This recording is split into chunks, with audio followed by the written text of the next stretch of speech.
সম্পূরক বাজেটের উপর সমাপনী বক্তব্য, বিরোধী দলের সমালোচনা এবং একাধিক মঞ্জুরি দাবি গৃহীত হওয়ার মধ্য দিয়ে আজকের সংসদ অধিবেশন ছিল বেশ সরব। অর্থমন্ত্রী ব্যয় ও ঘাটতির কারণ ব্যাখ্যা করেছেন, অন্যদিকে বিরোধী দলের এমপিরা তুলেছেন জবাবদিহির প্রশ্ন। বিস্তারিত জানাচ্ছেন মুনিয়া জ্যোতি। প্রস্তাব করছি যে বিদায়ী 2025-26 অর্থ বছরের সম্পূরক বাজেটের ওপর সমাপনী বক্তব্য দিয়ে অধিবেশনের দিনের কার্যক্রম শুরু করেন অর্থমন্ত্রী।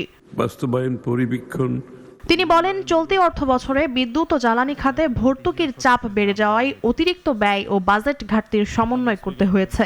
এ কারণে বিভিন্ন খাতে সম্পূরক বরাদ্দের প্রয়োজন দেখা দিয়েছে বলেও জানান অর্থমন্ত্রী। সমাপ্য অর্থ বছরের প্রয়োজন। তবে অর্থমন্ত্রীর বক্তব্যের পরই সম্পূরক বাজেট নিয়ে আলোচনায় মুখর হন বিরোধী দলের সংসদ সদস্যরা। দেখেছি আমাদের সম্মানিত চিফ হুইপ একের পর এক বক্তব্যে তারা বলেন, আগে ব্যয় করা এবং পরে সংসদের অনুমোদন নেয়ার যেই সংস্কৃতি দীর্ঘদিন ধরে চলে আসছে তা থেকে বের হয়ে আসতে হবে।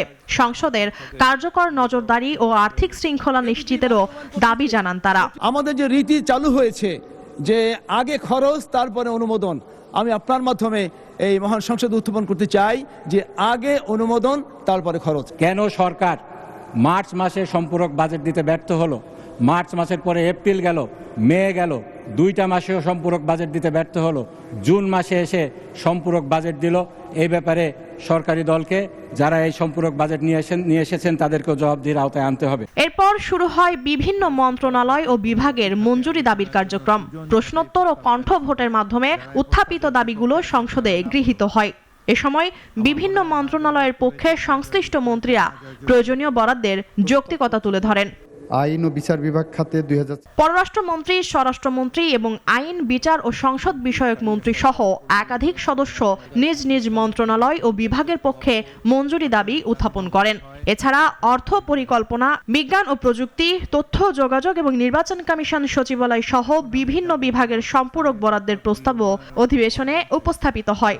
জননিরাপত্তা বিভাগ খাতে 171,68,13,00,000 টাকা মঞ্জুর করা হোক। এই মহান সংসদে প্রস্তাব করছি যে পররাষ্ট্র মন্ত্রণালয়ের খাতে 2026 সালের 30 জুন সমাপ্য অর্থ বৎসরের প্রয়োজনীয় উন্নয়ন ব্যয় নির্বাহকল্পে মহামান্য রাষ্ট্রপতিকে অনধিক 59,97,92,000 টাকা মঞ্জুর করা হোক। বাজেট বাস্তবায়নে জবাবদিহি ও ব্যয়ের স্বচ্ছতা নিশ্চিত করার বিষয়টি আজকের অধিবেশনের আলোচনায় গুরুত্ব পেয়েছে সবচেয়ে বেশি।